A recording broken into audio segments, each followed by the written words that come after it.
नमस्कार, आप देख रहे हैं स्पेशल रिपोर्ट और आपके साथ में विजेंद्र सोलंकी। पीओके यानी कि भारत का वो हिस्सा जिस पर पाकिस्तान ने कब्जा किया हुआ, जल्द भारत उसको अपने नक्शे का हिस्सा बना लेगा।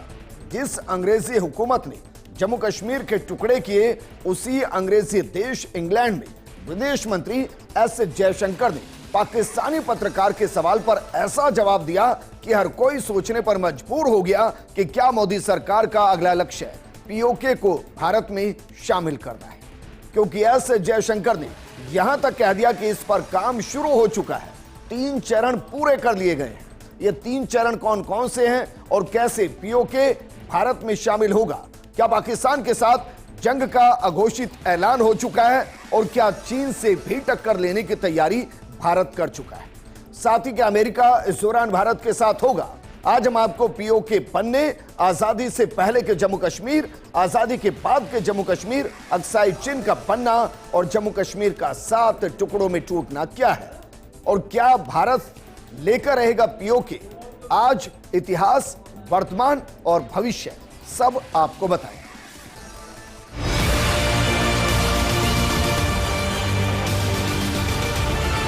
I think the path we are waiting for is the return of the stolen part of Kashmir, which is only under illegal Pakistani occupation. When that's done, I assure you, Kashmir solved.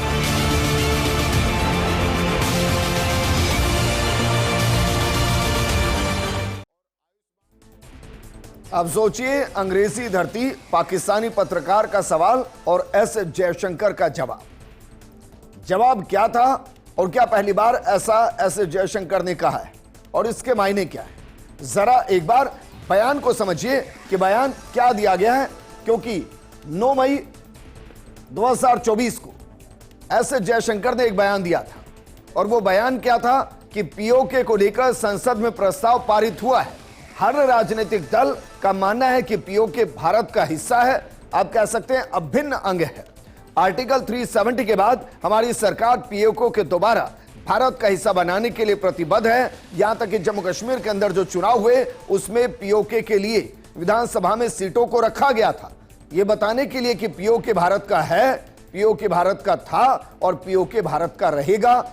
और कब भारत का अभिन्न अंग दोबारा होगा जिस पर अभी पाकिस्तान ने कब्जा किया हुआ है, जरा पढ़िए क्या कहा एस जयशंकर ने। उन्होंने कहा कि हम जिस हिस्से का इंतजार कर रहे हैं वो कश्मीर का चुराया हुआ हिस्सा वापस लेना है जो अवैध पाकिस्तानी कब्जे में है। जब यह हो जाएगा तो मैं आपको आश्वस्त करता हूं, आश्वासन देता हूं कि कश्मीर का मुद्दा हल हो जाएगा। दरअसल पाकिस्तानी पत्रकार ने उनसे पूछा कि कश्मीर का मुद्दा आप कब सोल्व करेंगे, तो उन्होंने कहा कि यह सोल्व हो रहा है। 3 चरण हम पूरे इसके पहले ही कर चुके हैं, अब तो बस पीओके को भारत में मिलाना है। तो चलिए जरा ये भी समझिए कि एस जयशंकर ने पाकिस्तानी पत्रकार के सवाल के जवाब में जो 3 चरण बताए वो कौन कौन से हैं। उनमें अगर पहले कदम की बात की जाए तो पहला का कदम जम्मू कश्मीर से अनुच्छेद 370 को हटाना, जिसके हटाने के साथ ही 35 से अपने आप नल एंड वॉइड हो गई। और ये दरअसल वो आर्टिकल जो पाकिस्तान और जम्मू कश्मीर के कनेक्शन में एक बड़ा माइलस्टोन था, क्योंकि ये आर्टिकल ये कहता था कि कश्मीर का कोई भी लड़का या कोई भी लड़की कश्मीर की पाकिस्तान के लड़के से शादी कर सकती थी, उसकी सदस्यता नहीं जाती। लेकिन अगर वही लड़की हिंदुस्तान के किसी कोने में शादी करती तो उसकी सारी जो भी ताकत जम्मू कश्मीर में उसको मिलती थी वो उसकी खत्म हो जाती। तो एस जयशंकर कह रहे हैं कि पीओके को हासिल करने का सबसे पहला कदम था अनुच्छेद 370 को हटाना, जिसको सफलतापूर्वक मोदी सरकार ने हटाया। दूसरा कदम आर्थिक विकास, सामाजिक न्याय को जम्मू कश्मीर में मजबूत करना, क्योंकि एक लंबे दौर तक आतंकवाद को जम्मू कश्मीर ने झेला है।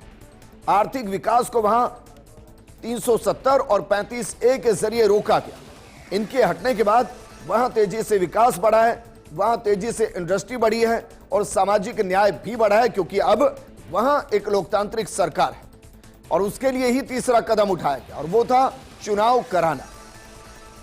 जम्मू कश्मीर में जिस तरीके से चुनाव कराया गया और वहां सफलतापूर्वक नई सरकार का लोकतांत्रिक तरीके से गठन किया गया, उससे भारत और जम्मू कश्मीर के रिश्ते और ज्यादा मजबूत हुए और आखिरी कदम एस जयशंकर कह रहे हैं कि पीओके की जनता खुद भारत के साथ आएगी। दरअसल आपको याद होगा जिस तरीके से बांग्लादेश बना, बांग्लादेश इसलिए बना क्योंकि बांग्लादेश के अंदर पाकिस्तान के खिलाफ बगावत चरम पर चली गई और जब वहां की सेना ने बांग्लादेश को पाकिस्तान के साथ रखने के लिए कोशिश की तो वहां की जनता ने ही विरोध कर दिया।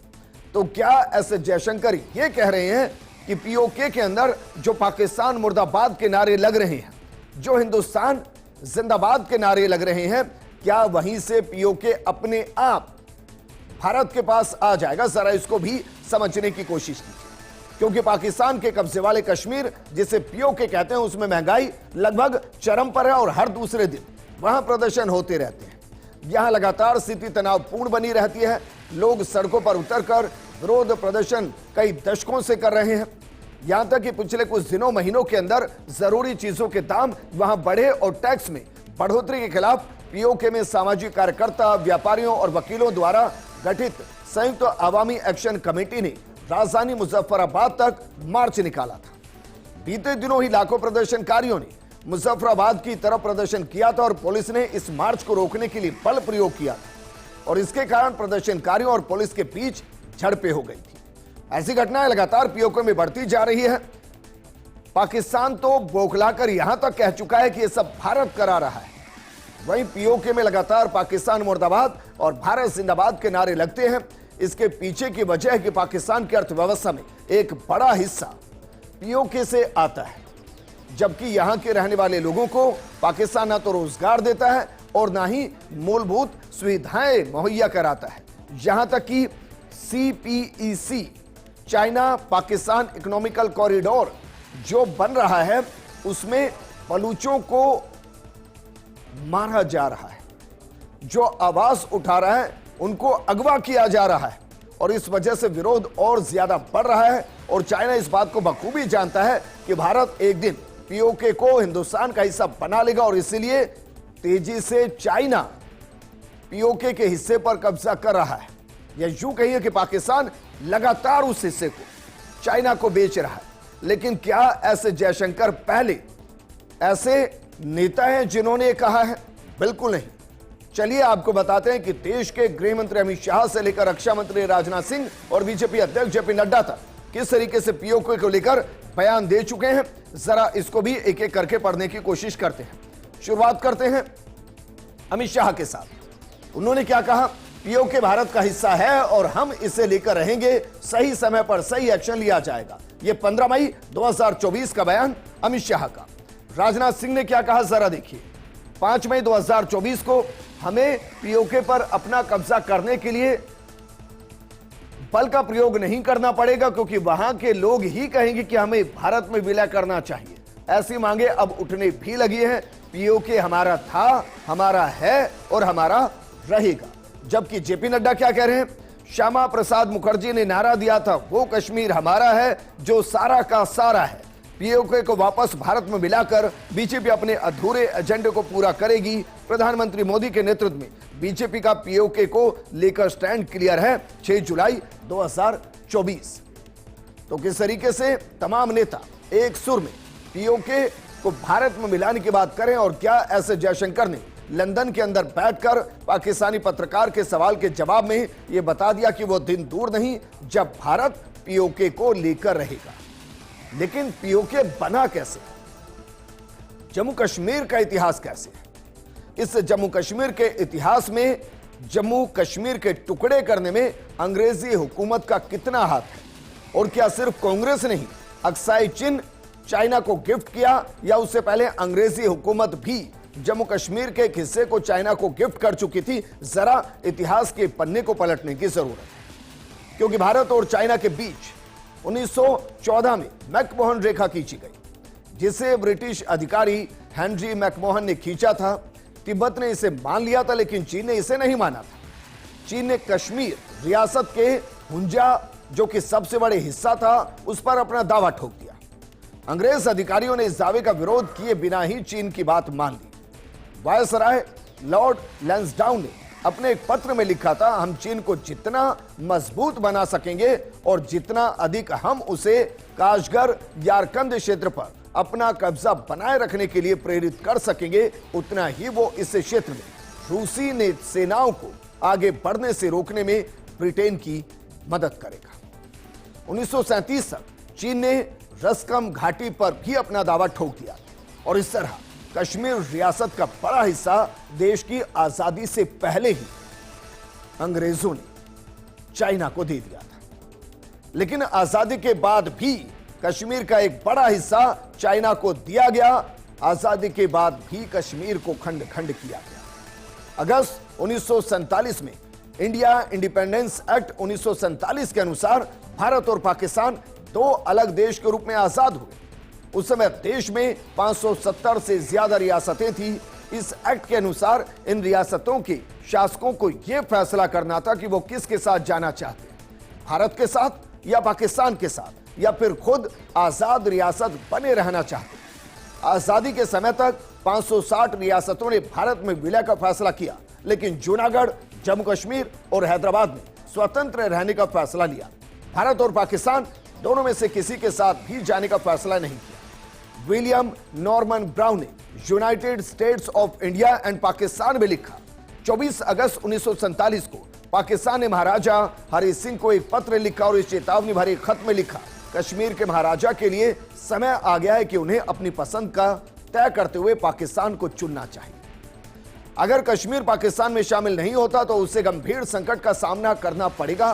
खुले तौर पर धमकी दी गई और यहीं से शुरू होती है कहानी घुसपैठ, धोखे और पीओके के बनने की। दरअसल पाकिस्तान ने 22 अक्टूबर 1947 को ऑपरेशन गुलबर्ग शुरू किया। इसके लिए नॉर्थ वेस्ट फ्रंटियर प्रांत ने कबालियों को इकट्ठा किया गया। हथियारों से लैस कबालियों ने मुजफ्फराबाद पर कब्जा जमा लिया। 26 अक्टूबर तक उरी और बारामूला उनके कब्जे में आ गया। कबालियों ने बारामूला में जमकर हिंसा की। 11,000 लोग उस दौरान मारे गए। 26 अक्टूबर को महाराजा हरि सिंह जान बचाकर श्रीनगर से जम्मू पहुंचे और उसी दिन हरि सिंह ने कश्मीर के भारत के साथ विलय पत्र पर हस्ताक्षर किए। पाकिस्तान ने कश्मीर के भारत में विलय को नहीं माना, जंग शुरू कर दी।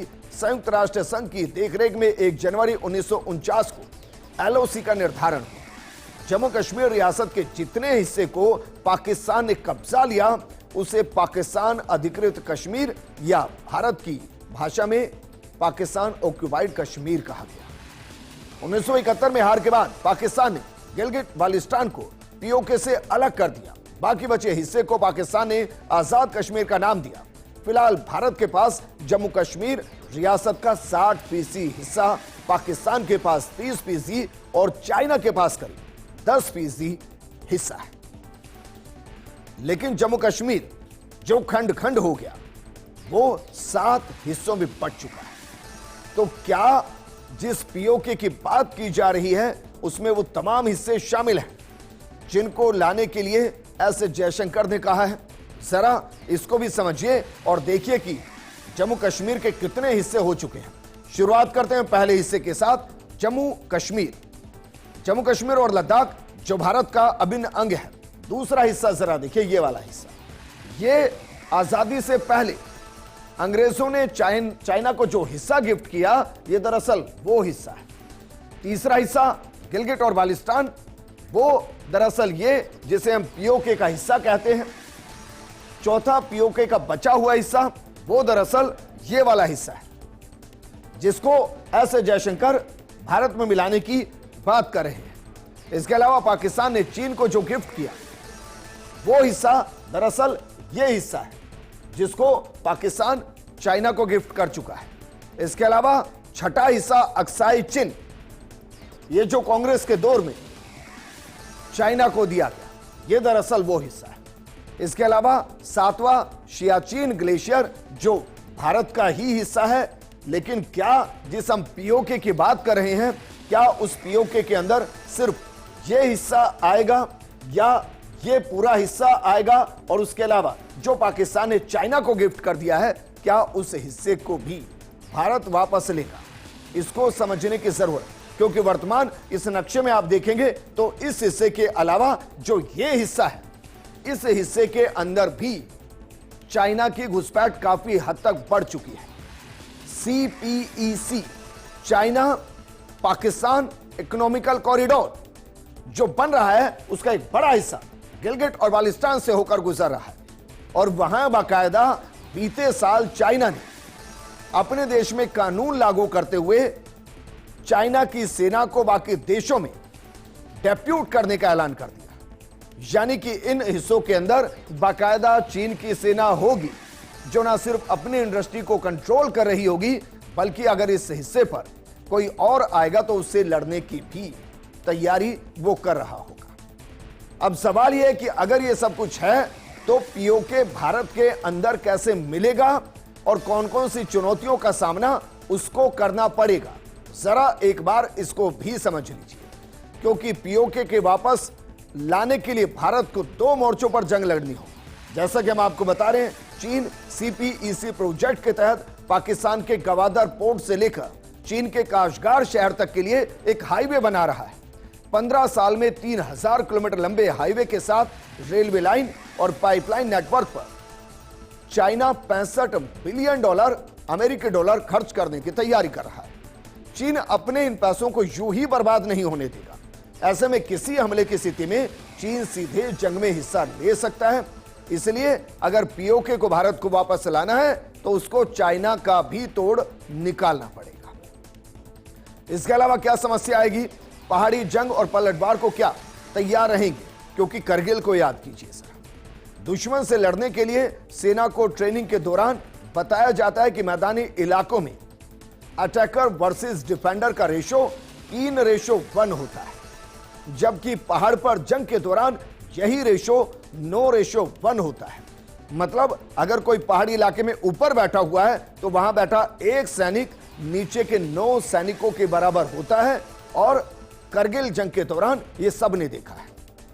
और इसका मतलब यही हुआ कि ऊंचाई पर बैठे एक पाकिस्तानी के लिए 9 भारतीय जवान तैनात करने होंगे। भारत और पाकिस्तान के बीच जंग हुई तो कश्मीर की पहाड़ियों पर होगी। ऐसे में भारत को काफी ज्यादा फौज और गोला बारूद लगाना होगा, लेकिन इसकी भारत को कभी चिंता नहीं, क्योंकि भारत दुश्मन के मुंह तोड़ने से लेकर उसको पीठ दिखाकर भागने पर मजबूर करने तक सब कुछ कर सकता है। लेकिन इसके अलावा पीओके का डेमोग्राफिक चेंज और जो पाकिस्तान की नापाक साजिश है वो भी भारत के सामने एक बड़ी चुनौती है, क्योंकि 1947 के बाद पाकिस्तान को पता था कि पीओके के लिए भारत कभी भी जंग की शुरुआत कर सकता है। इसकी तैयारी पाकिस्तान ने यकीनन कर रखी होगी। पाकिस्तान ने 1984 में गिलगिट और बाल्टिस्तान में स्टेट सब्जेक्ट रूल को खत्म कर दिया। इसके बाद वहां पाकिस्तान के किसी दूसरे हिस्से का नागरिक जमीन खरीद सकता है और इसका परिणाम यह हुआ कि पीओके की डेमोग्राफी पहले से काफी बदल चुकी है। अब पंजाबी मुसलमानों की बड़ी आबादी यहां रहने लगी है, जिन्हें वहां के लोग पाकिस्तान के वफादार कहते हैं। हालांकि इससे इतर बलूच लिबरेशन फोर्स जो वहां काम कर रही है वह लगातार अपनी आजादी की बात कर रही है और वहां के नेता हिंदुस्तान में पीओके को मिलाने की बात भी लगातार करते आ रहे हैं। लेकिन यह पीओके इतना महत्वपूर्ण भारत के लिए क्यों है? पीओके का क्षेत्रफल क्या है, वहां की आबादी क्या है, जरा एक नजर इस पर भी डाल लेते हैं, क्योंकि यह इलाका छोटा नहीं है और छोटा भी है तो भी भारत का है और भारत इसको यकीनन एक दिन लेकर रहेगा। जरा फिर भी एक बार इसको समझ लीजिए कि क्षेत्रफल की बात की जाए तो 13,296 वर्ग किलोमीटर इसका क्षेत्रफल है, जो कि भारतीय कश्मीर से 3 गुना ज्यादा है। आबादी 30 लाख के आसपास है। इसके अलावा अगर बात की जाए इस इलाके की तो पश्चिम पाकिस्तान का पंजाब और खैबर पख्तूनवाला, उत्तर पश्चिम अफगानिस्तान के वखन कॉरिडोर, उत्तर चीन का जिंगजियांग ऑटोनोमस रीजन, पूर्व जम्मू कश्मीर और चाइना। आपको शायद इस तरीके से समझ नहीं आ रहा होगा कि जो पीओके है वो भारत के लिए जरूरी क्यों है। तो चलिए इसको आपको बेहतर तरीके से समझाते हैं कि भारत के लिए पीओके जरूरी क्यों, और अगर पीओके आ गया तो पाकिस्तान और चाइना जो एक दूसरे की गलबैयां लगाकर गले मिलकर बैठे हैं, उनके बीच में एक बड़ी दूरी या कहीं कि एक बड़ी खाई आ जाएगी। कैसे आ जाएगी जरा समझिए। सबसे पहले तो ये, इसमें कोई किंतु परंतु नहीं है कि पीओके भारत का था, पीओके भारत का है और एक दिन पीओके भारत का अभिन्न अंग दोबारा होगा। लेकिन पीओके वापस आने के बाद जमीनी नक्शे पर चीन और पाकिस्तान दूर हो जाएंगे। भारत के दोनों कट्टर दुश्मन देशों में कोई रिश्ता जमीनी तौर पर नहीं बचेगा। चीन पाकिस्तान के बीच सड़क मार्ग से होने वाले व्यापार भी खत्म हो जाएंगे, क्योंकि दोनों देशों के बीच अधिकांश व्यापार पीओके सड़क मार्ग से होता है। यहां तक कि चीन का ड्रीम प्रोजेक्ट सीपैक भी बीच में ही लटक जाएगा, क्योंकि चीन का यह ड्रीम प्रोजेक्ट भी पीओके से ही होकर गुजरता है। इससे चीन और पाकिस्तान को भारी आर्थिक नुकसान होगा। फिलहाल पीओके चीन की मोटी कमाई का रास्ता बन चुका है। पीओके के प्राकृतिक संसाधनों पर भारत का अधिकार होगा और इससे भारत की हाइड्रो पावर पोटेंशियल में इजाफा होगा। भारत विरोधी आतंकवादी ट्रेनिंग कैंप भी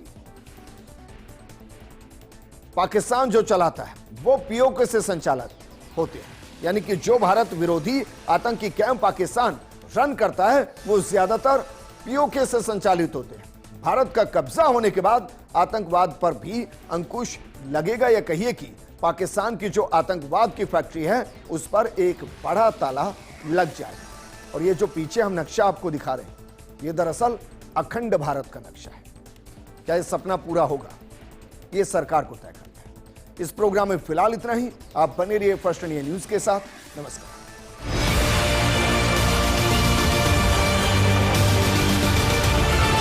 I think the path we are waiting for is the return of the stolen part of Kashmir, which is on the under illegal Pakistani occupation. When that's done, I assure you, Kashmir solved.